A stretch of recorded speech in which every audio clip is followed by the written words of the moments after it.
jujur. Ini yang orang tua kita ajarkan waktu kita masih kecil ya. Mungkin di sini ada ibu. Saya juga masih ingat waktu saya masih kecil, selalu orang tua kita ngajarkan kamu harus hidup jujur ya. Di sekolah kita juga ya, harus hidup jujur ya. Nah, kita mau coba ambil dari ayatnya Amsal 11 ayat 1 sampai 6. Mungkin yang boleh buka Alkitabnya di handphone, kita sama-sama baca ya. Dari Amsal 11 ayat 1 sampai 6. Mungkin kita boleh bergantian yang pria dan yang wanita ya. Yang ganjil, ayat ganjil bersama-sama saya yang pria dan genap yang wanita. Ya, coba dibuka dulu. Amsal 11 ayat 1 sampai 6. Oke, sudah terbuka semua? Oke, kita baca sama-sama yang pria. 1, 2, 3. Neraca serong adalah kekejian bagi Tuhan, tetapi ia berkenan akan batu timbangan yang tepat.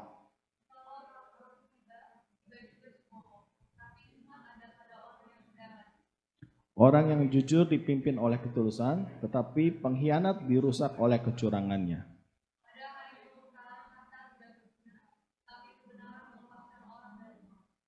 Jalan orang saleh diratakan oleh kebenaran, tetapi orang fasik jatuh karena kefasikannya.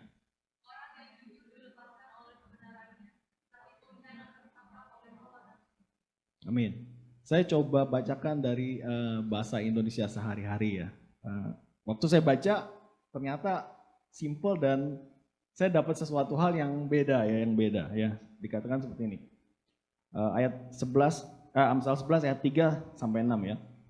Orang baik dituntun kejujurannya, orang yang suka bohong dihancurkan oleh kebohongannya. Apabila menghadapi maut, harta benda tak berarti.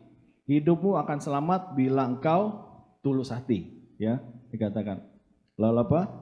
Jalan hidup orang baik diratakan oleh kejujuran.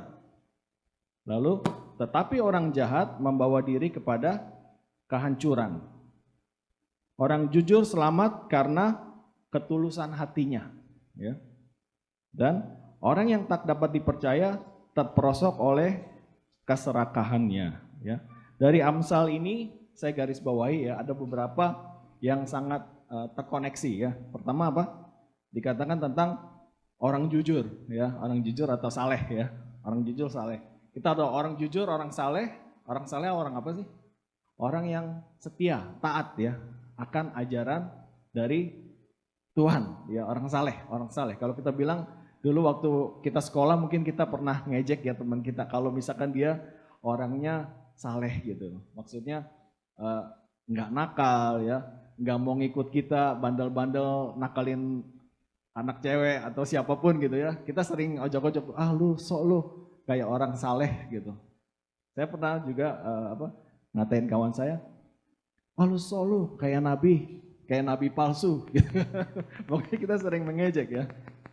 Terkadang kita juga merasa nggak suka kalau orang lain tuh jujur ya, apalagi kalau nggak mau ngikutin kita ya waktu itu ya. Lalu apalagi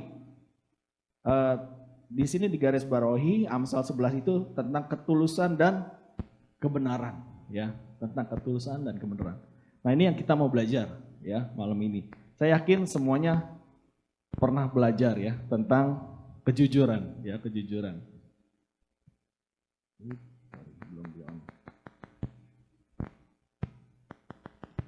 Boleh tolong diklik sekali deh. Oke. Kitab Amsal mengajarkan kita apa? Dikatakan dengan banyak prinsip ya di kitab Amsal. Salah satunya adalah tentang hidup jujur. Di sini dikatakan bahwa apa? Dunia mengajarkan untuk dapat berhasil dalam hidup kita harus memakai ya, unik nih. Jurus jilat ke atas, sikut ke samping, injak ke bawah. Biasanya dia di kantor nih, Di kantor kalau kita mau naik pangkat, mau naik gaji, mau lebih menonjol dari siapapun, biasa kita pakai jurus itu tuh, ya. Banyak sekali ya. Ya, mungkin ada yang terpental, atau bahkan bisa sampai keluar ya, Tapi di sini Alkitab Amsal mengajarkan hal yang lain tentang kejujuran. Kita mau belajar sama-sama ya. Nah, sebelum kita masuk ke dalam kitab Amsal lebih lanjut ya. Ada pertanyaan nih saya ya. Pertanyaannya gini, apa sih arti sebuah kejujuran buat saudara? Apa sih arti kejujuran buat saudara? Coba saya kasih waktu 1 menit untuk pikir. Kejujuran itu apa ya? Pasti banyak macam, ya. Kejujuran apa? Sambil mikir, saya ambil satu dari Wikipedia ya, dikatakan tentang kejujuran ya. Jujur itu adalah sikap lurus hati, ya, jujur itu sikap lurus hati, menyatakan sebenar-benarnya, ya. Sikap lurus hati yang menyatakan sebenar-benarnya, ya, sebenar-benarnya. Tidak berbohong atau berkata hal-hal yang menyalahi apa yang terjadi atau fakta, ya, atau mungkin gosip atau berkata bohong, ya. Itu Wikipedia, ya. Banyak, ya. Mungkin tadi teman-teman semua udah mikir, oh ya, kalau kejujuran bagi saya ini, ya, bagi saya itu, ya. Saya ambil satu cuplikan lagi, ya, dari saudara kita, ya, yang di luar, ya, yang non Kristen, sama. Dia juga katakan gini, kejujuran itu adalah hal yang baik, ya, sama kayak kita, ya, hal yang baik apa? Yang akan membawa kebaikan bukan untuk diri sendiri, tapi untuk sesama, ya. Lalu dikatakan di sini, di mana mereka akan merasakan efek positif dari suatu kebajikan. Ya, orang di luar Kristen aja bilangnya kayak gitu, ya. Berarti kejujuran itu baik nggak? Baik ya. Setuju ya, baik ya. Oke, sekarang kita mau coba masuk ya tentang hal kejujuran lagi nih. Nah, ada yang kenal nggak nih? Bapak Muhammad Hatta. Mungkin Darius sama Karaida ini ya belum tahu kali ya, atau mungkin udah tahu ya. Siapakah Muhammad Hatta? Ini adalah wakil presiden RI yang pertama, ya. Wakilnya Pak Soekarno, ya, Bung Karno, ya. Dikatakan gini, ya. Saya cukup tergugah ya waktu baca. Kurang cerdas dapat diperbaiki dengan belajar, ya. Kalau kamu nggak pinter, kamu bisa belajar jadi pinter, ya. Kalau kurang cakap, maksudnya kurang ahli ya, bukannya cakap dandan ya. Kalau kurang cakap dapat dihilangkan dengan pengalaman. Cari pengalaman sedalam-dalamnya, ya. Belajar dari teman kamu yang lebih cakap supaya kamu bisa cakap dan terampil. Tapi apa yang terakhir? Namun tidak jujur itu sulit diperbaiki, ya. Beliau aja bilang gitu. Kalau nggak jujur itu susah, sulit untuk diperbaiki. Bukan berarti nggak bisa ya. Karena jamaah Tuhan kita bisa bertobat ya, bertobat dan berlaku baik, ya, berlaku jujur ya. Ini sangat menggugah hati saya waktu saya baca ini ya, oleh Bung Hatta. Nah lalu sekarang kita masuk tentang kejujuran. Apa sih berkat yang akan kita terima ya kalau kita berlaku sebagai orang jujur, ya. Nah pertanyaannya lagi nih, kalau orang jujur itu kira-kira disenangi nggak sama semua orang? Tadi kan kita bilang jujur itu baik loh ya, baik loh, jujur itu baik. Kira-kira yang bilang ya disukai semua orang, yang nggak disukai juga semua orang,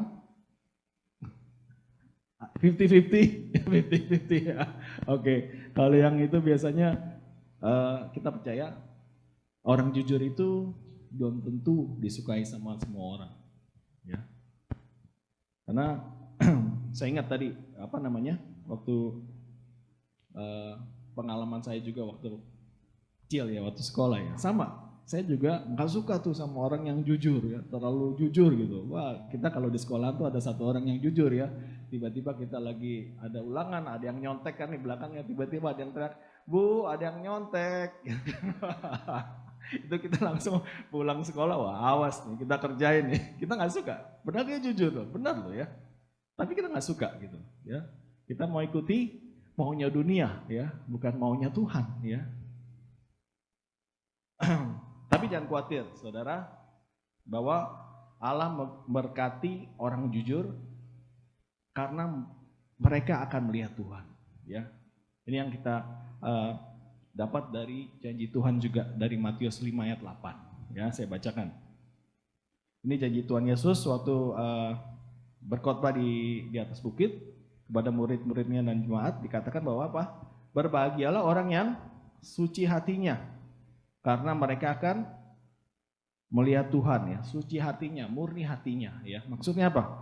Maksudnya bahwa yang memiliki sikap hati sama seperti Allah, murni hatinya ya. Tuhan Allah kita murni loh hatinya ya. Jadi dikatakan apa? Berbahagialah orang yang suci hatinya atau murni hatinya ya. Karena mereka akan melihat Allah. Maksudnya apa melihat Allah? Di sini dikatakan bahwa melihat Allah itu akan menjadi anak-anak terang dan tinggal di hadapannya. Akan melihat Allah. Tentu dong, kalau saya akan melihat bapak saya, ya, saya akan jadi anaknya dong. Saya pasti jadi anaknya. Kalau setiap hari saya bertemu dengan ayah, kehadiran ayah selalu ada pada saya, berarti saya adalah anaknya. Ya. Ayah saya hadir di dalam setiap kehidupan saya. Allah kita hadir di dalam setiap kehidupan kita. Ya, itu janji Tuhan loh ya, dikatakan dari Matius 5 ayat 8. Nah, sekarang berkatnya apa nih? Ya, yang kita terima sebagai orang jujur. Kalau kita sudah hidup jujur, kita mau sama-sama. Pertama dikatakan bahwa hidupnya dipimpin oleh ketulusan. Ya, tadi dari Amsal 11 ayat ketiga dikatakan bahwa orang jujur dipimpin oleh ketulusan, tetapi pengkhianat dirusak oleh kecurangan. Pengkhianat maksudnya orang yang tidak jujur ya, dikatakan di situ. Jadi apa sih yang dimaksud dengan hidup dipimpin oleh ketulusan? Ya, waktu saya renungkan ini juga saya coba renungkan apa ya hidup oleh ketulusan. Saya dapat dari Matius 5 ayat 8 tadi ya. Sebenarnya saya dapat tuh pas kemarin waktu kita ya, hari Jumat ya. Waktu itu hari Sabtu.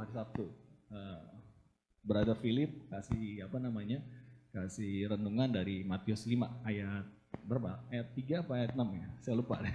Ayat 6 kalau nggak salah.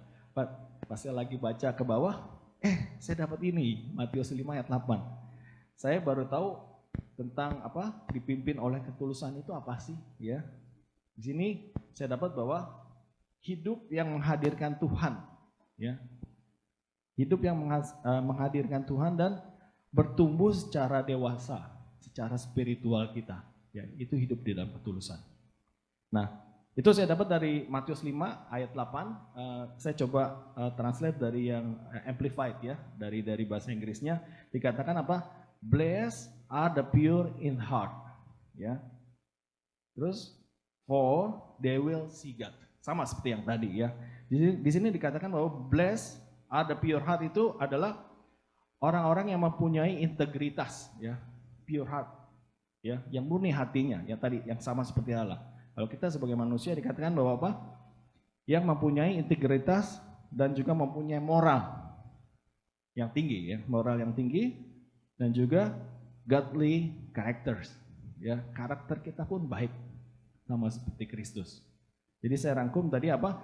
Hidup yang selalu menghadirkan Tuhan dan bertumbuh dewasa secara spiritual atau rohani, ya.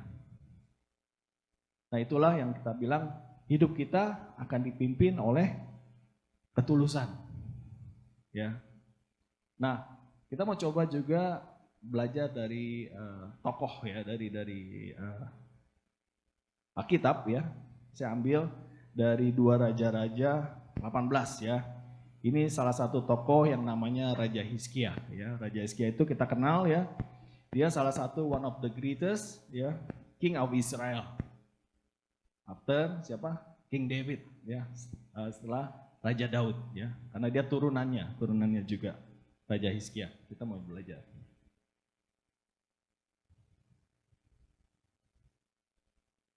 Oke.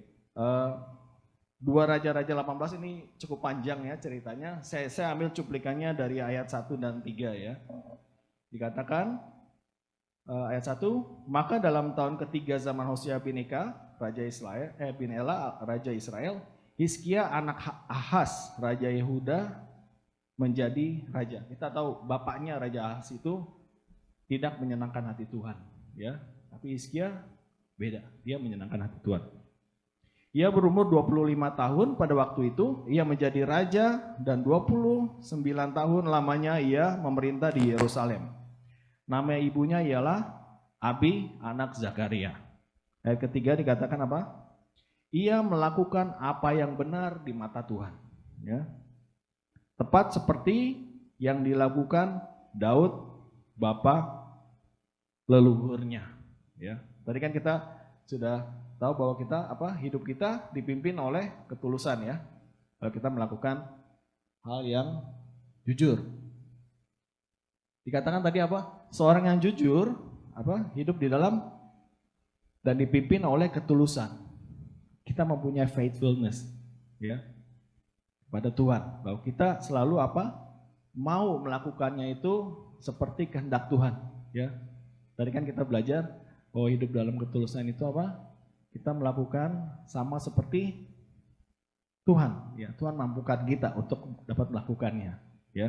Faithfulness sama seperti tadi Raja Hizkia ya. Yang kedua, kalau kita melakukan dalam ketulusan ya, berarti segala sesuatu kita lakukan tanpa pamrih ya. Kita melakukan secara tulus, kita enggak mengharapkan apa-apa ya. Karena kalau kita melakukannya secara tulus, tapi kita mengharapkan sesuatu ya, kalau tidak terpenuhi kita kecewa ya, kita kecewa. Misalnya kita mau melakukan contohnya, oh ya saya mau melayani ya di ibadah atau dimanapun ya, di gereja. Saya mau melayani supaya saya nanti diberkati ya, diberkati. Supaya saya semuanya dapat dipermudah ya. Apapun itu ya. Tiba-tiba nggak dapat gitu. Ya, nggak dapat. Seminggu, 2 minggu, sebulan, setahun. Aduh Tuhan, capek deh Tuhan. Pelayanan terus ya. Pak Robert suruh datang pagi, pulang sore. Saya nggak dapat apa-apa gitu. Kecewa sama Tuhan ya. Karena kita melakukannya tidak dengan tulus, bukan untuk Tuhan. Ya. Tapi malah untuk manusia ya. Sangat seperti itu ya. Lalu apa lagi yang kedua ya? Dikatakan apa? Seorang jujur tidak sibuk mengarang cerita bohong ya. Yang pasti kalau kita orang jujur, kita nggak suka tuh yang namanya gosip atau mungkin ngomongin orang ya, ngomongin hal yang nggak benar ya, atau ngomongin sekarang istilahnya hoax ya, hoax. Nah ngomong enggak seperti itu, karena kita hidup dalam truthfulness ya, dalam kebenaran ya, yang sudah Tuhan berikan kepada kita ya. Seorang jujur pasti tidak sibuk ya untuk mengarang cerita bohong yang justru dapat membelit seseorang ya. Kalau kita berbohong nantinya kita akan jatuh. Lalu hal yang ketiga kita belajar di sini tentang integritas. Ini pun penting ya. Raja Hizkia pun sama. Dia mengatakan bahwa hal ini nggak benar ya. Dia menghancurkan tugu-tugu penyembahan berhala ya pada waktu itu. Dia hancurkan semuanya. Bahwa ini nggak benar. Dia berani katakan bahwa ini nggak benar ya. Hancurkan semua. Kita bangun kembali rumah Tuhan ya. Kita sucikan ya. Nanti kita akan belajar lagi seterusnya. Dia mengatakan hal yang iya dikatakan iya ya. Tidak katakan tidak. Itu pun firman Tuhan ya. Kita harus berani seperti itu. Jangan Jangan kita plan atau ikut dunia ya. Atau mungkin ngikut tren. Aduh trennya sekarang lagi begini nih. Saya ikut dulu deh Tuhan ya. Saya nggak berani menolak nih kalau saya diajak untuk hal-hal yang seperti ini ya. Saya pun sama anak-anak saya juga, sama istri saya selalu bilang, kamu jangan ngikut dunia dong ya. Tapi faktanya memang nggak mudah ya. Anak-anak saya pun sama, bentar lah Mi, ini kan ada undangan ya, ada undangan teman ulang tahun. Ya di sana minum-minum biasa sih ya, biasa. Saya bisa jaga diri kok, biasa kan kayak gitu ya. Saya juga dulu gitu. Oh nggak apa-apa, saya bilang sama istri saya kuat kok, saya entertain tamu-tamu, nggak apa-apa, saya tahu batas ya, saya tahu batas bisa menjaga diri ya. Tapi ketarik sama dunia ya, kita nggak kuat kalau kita melakukannya dengan kekuatan kita. Kita mesti minta Tuhan yang memberikan kekuatannya, atau bahkan menghindar ya, jangan mengikuti dunia. Oke, kita langsung belajar lagi. Yang kedua ya, kalau kita hidup jujur dikatakan bahwa hidup kita akan membangun, bukan merusak ya. Mungkin kita ngerti ya, sesuatu yang membangun itu apa? Ya, contohnya kita menanamkan kebenaran dan menghasilkan kebaikan ya. Membangun rumah lah. Kita mulai dari fondasi ya. Fondasi kita bangun sampai nanti jadi sebuah rumah. Sehingga tadi dikatakan efeknya orang lain bisa ngelihat hal yang positif. Oh, bisa jadi rumah yang indah. Ya, sehingga keluarga kita bisa hidup dan tinggal di dalam rumah ya. Nah, ini dalam hal membangun bukan merusak ya. Di sini dikatakan dari Amsal 11 ayat 11, berkat orang jujur memperkembangkan kota, tetapi mulut orang fasik meruntuhkannya. Mulut orang fasik itu orang yang tidak jujur ya, dari perikop ini. Nah, ini saya ada contoh, bukan contoh sih, tapi kesaksian lah ya. Kesaksian kemarin dari saya ada komsel juga di Jakarta ya. Jadi waktu kita ngomong masalah jujur nggak jujur nih, ada kawan bilang, oh iya, saya kalau melakukan hal ini benar gak ya katanya.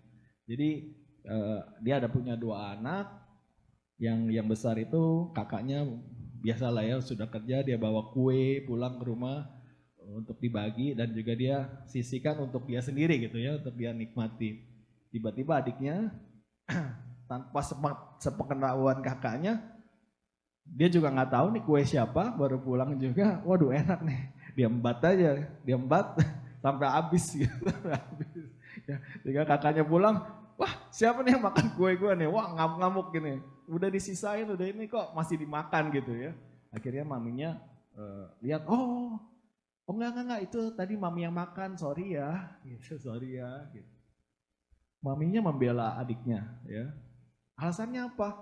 Oh, alasannya soalnya adiknya sensitif. Saya khawatir kalau kakaknya marah, dia sangat sensitif, nanti takutnya kepahitan gitu loh ya.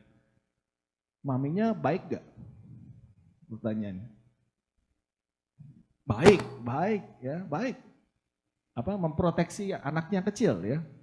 Tapi maminya benar gak seperti itu? Kita belajar loh. Orang jujur hidupnya membangun, bukan merusak ya. Kalau dia memproteksi anaknya terus yang kecil ya seperti itu, kira-kira nanti setelah married, menikah, tumbuh dewasa, kira-kira ibunya membangun atau malah merusak anaknya? Merusak loh ya, merusak. Anaknya jadi nggak tough, nggak bisa membuat jadi decision atau nggak bisa mengatakan atau say sorry, minta maaf ya. Karena dari kecil diproteksi terus ya sama ibunya. Nah itu saya juga belajar, oh ya sama ya. Kayaknya kita juga harus belajar nih. Mungkin terkadang kita pikir ini baik, tetapi nggak benar nih ya ternyata. Lalu ada contoh satu hal lagi ya, ada seorang ibu ya yang kelihatannya jahat dan keras ya kepada anaknya ya. Dalam hal karena anaknya itu ngatur uangnya sembarangan gitu loh. Dikasih uang ini untuk kuliah, untuk kos segala macam, tapi malah kepake untuk hal-hal yang macam-macam lah ya. Anak muda kita tahu ya, beli ini, beli itu, kepake ini. Secara harafiah maminya sadis nih, jahat nih. Pokoknya nggak akan dikirim lagi uangnya ya. Ya pasti kita seorang ayah kan, aduh jangan dong, kesian dong, anak kita kan nanti nggak makan lagi ya. Kalau misalkan kita ada uang bisa transfer, langsung suaminya transfer sendiri gitu ke anaknya kan, tanpa sepengetahuan dari mamanya gitu. Nah kelihatannya mamanya baik apa jahat? Kelihatannya jahat ya. Oh jahat, aduh kok mama gitu sih. Next month nggak dikasih lagi, pokoknya kamu harus tanggung jawab ya, tanggung jawab. Tapi secara future ya, dia membangun atau merusak? Membangun. Saya juga banyak belajar dari itu ya. Itu yang kita harus lakukan ya. Terkadang kita melihat bahwa aduh iya nih, Saya harus melakukan ini karena baik buat dia, baik buat saya, ya. Baik buat semua dilihat ya, tapi sebenarnya saya bukan membangun, tapi merusak, ya. Itu yang kita harus sama-sama belajar, ya. Dikatakan apa? Orang jujur membangun, ya. Sebaliknya orang yang nggak jujur apa tadi? Merusak, ya, merusak. Karena dia tidak mementingkan kepentingan orang lain. Karena biasanya kalau orang yang jujur mikirnya diri sendiri dulu gitu, ya. Saya pernah ada kawan saya, dia sebagai auditor di lift ya, di lift. Jadi dia cerita, tahu nggak? Saya selalu keliling inspeksi di lift ya, di gedung-gedung gitu, ya. Saya banyak temuin loh katanya. Apa? Kabel untuk lift up-nya. Lift kan itu pakai kabel ya, kabel wire steel atau apalah. Itu banyak dari speknya, misalkan 1 cm misalkan ya, itu mereka cuma provide half centimeter. Ya. Orang yang mengerjakan itu ya pasti orang nggak jujur ya, orang nggak jujur. Karena apa? Mementingkan kepentingan sendiri. Wah, gue dapat cuan nih, ya, bisa potong dari spek 1 cm jadi setengah senti, ya. Itu dapat keuntungan banyak ya. Dia nggak memikirkan orang lain, nggak memikirkan keselamatan orang lain, ya. Bayangin kalau sampai itu putus ya, nggak sesuai spek, yang dirugikan orang lain ya. Dan dia don't care ya. Ini dikatakan apa? Makanya orang fasik itu merusak ya. Kita harus selalu menjadi orang jujur ya, harus membangun, harus membangun. Nah, di sini dikatakan dari apa? Amsal 3 ya ayat 10, mungkin kecil ya saya bacakan. Dikatakan bahwa apa? Mereka tidak tahu berbuat jujur, demikianlah firman Tuhan, mereka itu yang menimbun kekerasan dan aniaya dalam purinya. Ini dalam konteks Amos ya. Jadi dikatakan apa? Kalau orang jujur ya, dia seperti kota yang terus berkembang. Ya, kota yang terus berkembang. Maksudnya apa? Karena perannya serta dalam pemikirannya dan tindakan nyatanya itu positif, baik ya. Memikirkan sesama ya, mungkin sesama. Beda dengan tadi ya, yang memikirkan diri sendiri ya. Yang penting gue cuan dulu. Orang lain gue nggak mau tahu ya. Mau mati kayak terserah gitu. Yang penting saya dulu ya. Lalu hal yang kedua dari Amsal 14 ya dikatakan di sini. Orang bodoh mencemoohkan korban tebusan, tetapi orang jujur saling menunjukkan kebaikan. Yang dimaksud korban tebusan ini tentang pengakuan dosa. Dia nggak mau tahu ya, nggak mau tahu. Dikatakan orang bodoh mencemooh korban tebusan, tetapi orang jujur saling menunjukkan kebaikan. Ya. Dikatakan di sini apa? Kita harus memilih sebuah jalan hidup yang bermanfaat ya dan membangun orang lain. Contohnya apa sih? Ya, melakukan sesuatu yang membangun ya. Ini kita ambil hal yang simpel ya. Kita bisa mengajak istri, suami, anak-anak untuk apa? Untuk berdoa ya, berdoa, datang beribadah ya, kita ajak mungkin teman kita, saudara kita, mungkin tetangga kita, teman kerja ya, ikut kita yuk beribadah. Daripada lu nongkrong-nongkrong aja ngeliatin TikTok gitu. Dengan kita beribadah ya sama-sama ya. Biar Tuhan yang membuka hatinya ya. Kita cuma ajak aja. Kita cuma ajak aja. Kita ajak juga apa? Komsel, bisa juga ya. Komsel. Atau bahkan kalau kalian punya keahlian ya, kalian bisa juga mengajak untuk melatih. Misalkan nih ada yang pinter kayak Rini pinter nari gitu ya. Oh ya, yuk kita ikutan yuk, kita bikin dance club atau apa ya. Itu kan hal yang positif loh ya, hal yang positif. Atau mungkin memberikan konsultasi ya. Mungkin kalian diberikan talenta sama Tuhan, pintar memberikan konseling ya. Itu nggak semua orang loh ya bisa memberikan konseling ya. Karena ada juga dulu saya pernah pengalaman teman saya itu dia memang talentanya bukan konseling ya. Tapi dia mau gitu, melakukan itu. Bukannya konseling malah ribut, malah debat gitu. Ya, itu nggak semua orang bisa ya. Kalau kalian bisa lakukan ya, kasih konseling kepada teman-teman kalian yang membutuhkan, atau mungkin ada teman kita juga yang lagi beban hidupnya berat atau apapun ya, kita bisa kasih konseling kepada mereka. Dan juga kita bisa melakukan berbagai tanggung jawab kita sebagai apa? Warga negara ya, ikutin aturan ya, misalkan disuruh booster, kita ikut ya, disuruh daftarkan diri, bayar pajak ya, bayar pajak lagi nih, bayar pajak, kita lakukan ya sebagai apa? Warga negara yang baik, karena itu kita akan membangun bangsa Indonesia loh ya, secara nggak langsung gitu, secara nggak langsung. Nah ini kita juga mau belajar lagi nih dari seorang Raja Hizkia ya. Nah ini Raja Hizkia ini memimpin umatnya untuk beribadah. Dia juga membangun bangsanya, bangsa Israel dan kotanya ya waktu itu. Ini dari 2 Tawari 29 ayat 3 sampai 36. Ini panjang, tapi ceritanya itu sangat luar biasa. Coba kalian kalau pas pulang buka ya, belajar dari seorang Raja Hizkia ya. Saya ambil cuplikannya aja nih ya. Dia yang membakar patung-patung Baal ya. Semua penyembahan berhala itu dihancurin sama dia. Dia nggak mau yang ex mungkin bapaknya ya dulu sebelumnya dihancurin semuanya. Dia nggak mau ikut. Lalu dia membangun dan menguduskan rumah Tuhan. Dia memanggil seluruh orang Lewi ya. Orang Lewi itu orang-orang yang pekerja-pekerja ya, seperti kayak di kita nih di sini ya, yang di mimbar. Dia memanggil untuk minta dia menguduskan diri dan juga menguduskan rumah Tuhan ya, supaya bangsanya bisa beribadah. Saya baca dari 2 Tawari 29 ayat 3, 4, 5 dan 11 ya. Dikatakan apa? Pada tahun pertama pemerintahannya, dalam bulan yang pertama ia membuka pintu-pintu rumah Tuhan dan memperbaikinya. Membangun ya. Lalu ayat 4 dikatakan, ia mendatangkan para imam dan orang-orang Lewi dan mengumpulkan mereka di halaman sebelah timur. Ayat kelima katanya kepada mereka, dengarlah hai orang-orang Lewi, sekarang kuduskanlah dirimu. Kuduskanlah rumah Tuhan Allah nenek moyangmu. Keluarkanlah kecemaran dari tempat kudus ya.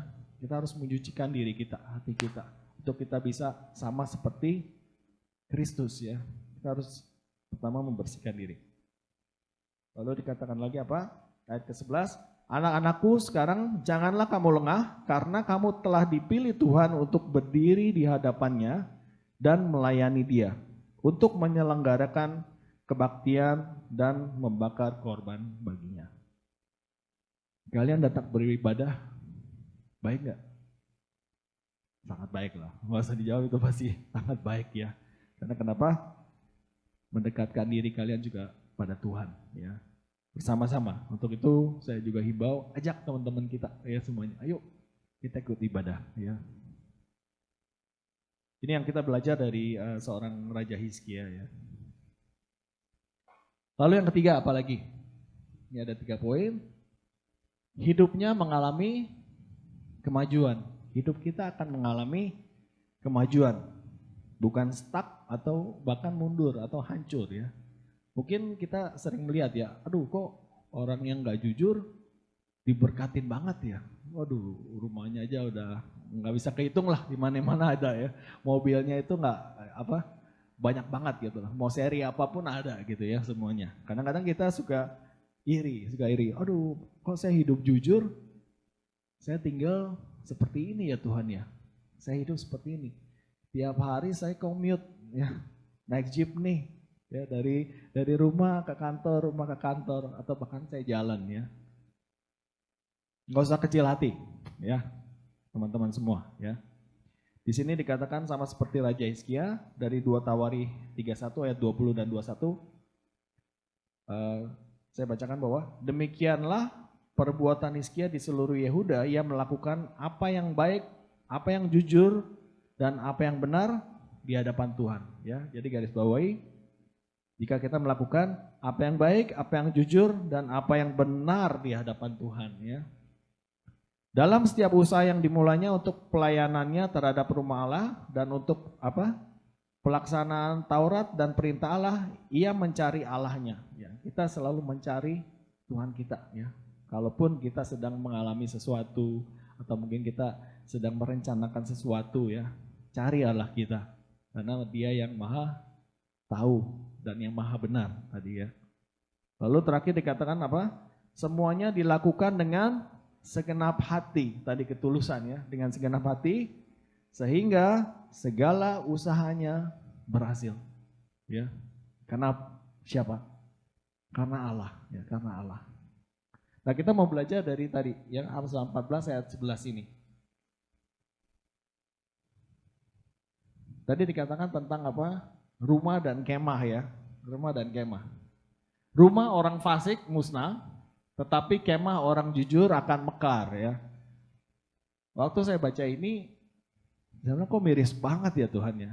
Kok orang jujur cuma dikasih kemah gitu.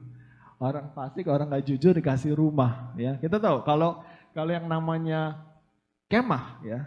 Kemah itu kan sesuatu yang ya kalau kita bilang mungkin semi permanen lah ya atau temporary ya. Biasa kita kemah ini orang yang hidup di kemah ini selalu berpindah-pindah ya. Kalau misalkan bukannya kayak di Makassar ini digusur enggak ya. Maksudnya dulu ya kemah itu sesuatu yang apa? Yang sederhana ya, yang sederhana. Kita bisa tinggal ya, kita bisa bersukacita di kemah kita, tapi itu sederhana ya.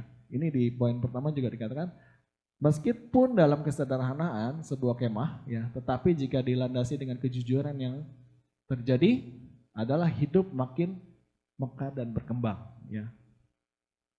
Saya waktu baca baru nangkap ya, oh iya Tuhan, mungkin saat ini saya hidup di kemah Tuhan ya, di kemah Tuhan ya. Mungkin saya pernah merasa, aduh gak nyaman Tuhan ya, kok gak ada jendelanya gitu. Atau mungkin aduh agak panas Tuhan, rumah tempat tinggal saya cuma segini ya. Aduh gimana nih Tuhan ya, saya komplain apa enggak ya sama Tuhan ya. Ingat ya, jika kalian melakukan dengan jujur ya, apa yang kalian lakukan ya, ini janji Tuhan, maka hidup kalian akan makin mekar dan berkembang. Maksudnya apa tuh? Tadi nggak stuck ya, karena Tuhan yang meluruskan jalan kalian. Ya, tapi sebaliknya ya. Sementara orang yang nggak jujur, orang fasik, meski memiliki rumah, ya rumah. Kalau rumah kita tahu ya, rumah itu ada betonnya, ada pintu, ada jendela, ada kamar mandi ya. Mungkin ada yang bertingkat 5 ya, itu besar ya. Meski memiliki rumah, yang terjadi adalah kehancuran dan kemusnahan. Mungkin rumah itu nggak rubuh, ya, mungkin rumah itu nggak rubuh, tapi rumah tangganya yang luluh, ya. Saya pun pernah mengalami hal seperti itu, ya, pernah mengalami hal keruntuhan. Tapi puji Tuhan, Tuhan menyelamatkan kita, ya. Kita berubah. Tadi kita menyucikan diri dulu ya, minta ampun sama Tuhan, bertobat ya, sehingga kita juga balik dari kemah kita dikembangkan sama Tuhan ya sampai saat ini, puji Tuhan ya. Jadi kembali lagi rekan-rekan semua ya, mungkin kalau saat ini kalian merasa aduh Tuhan, saat ini saya merasa tinggal di kemah ya, jangan pernah tawar hati ya, jangan pernah tawar hati. Tetap berlaku jujur, tetap berpegang pada janji firman kebenaran Tuhan, ya. Karena kita yakin bahwa apa? Hidup kita akan makin mekar dan berkembang. Bahkan juga apa? Bisa memberkati orang lain, ya. Nah, saya undang untuk tim BPW untuk maju. Saya sampaikan dari khotbah malam ini ya tentang berkat ya bagi orang jujur. Dari kita tahu bahwa hidup kita itu dipimpin oleh ketulusan ya, oleh ketulusan. Nomor 1 oleh ketulusan. Di mana kita harus melakukannya dengan sepenuh hati, ya, sepenuh hati. Dan kita harus selalu menjadi serupa dengan Kristus untuk melakukannya ya. Tetap dewasa spiritual. Lalu hidup kita tuh harus bisa terus membangun, ya bukan merusak. Ya. Yang ketiga apa? Hidup kita akan mengalami kemajuan ya. Sebelum saya tutup, saya dapat dari firman Tuhan dari 2 Raja-Raja 20 ya. ayat 2 dan 3. Ini tentang Raja Hizkia juga ya. Saya bacakan bahwa ini bahasa Inggris, saya bacakan bahasa Indonesia. Lalu Hizkia memalingkan mukanya ke arah dinding dan ia berdoa kepada Tuhan. Ya Tuhan, ingatlah kiranya bahwa aku telah hidup di hadapan-Mu dengan setia, dengan tulus hati, dan bahwa aku telah melakukan apa yang baik di mata-Mu. Kemudian menangislah Hizkia dengan sangat. Kita tahu bahwa Tuhan mendengarkan doa Hizkia. Bahkan dia menambahkan umur 15 tahun lagi. Saat itu Hizkia sedang jatuh sakit keras dan hampir mati. Dia menangis kepada Tuhan.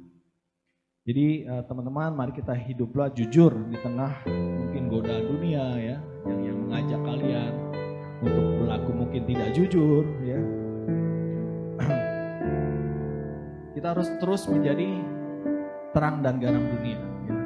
Dan terus bisa menjadi berkat dan juga bahkan memberkati ya, memberkati orang lain, memberkati istri, suami, anak-anak ya, mantu atau mertua, siapapun ya, harus bisa menjadi berkat dan memberkati ya senantiasa. Dan ingat tadi konsekuensinya kalau kita tidak berlaku jujur ya, kita nggak mau menjadi hal seperti itu. Saya undang untuk semua bangkit berdiri.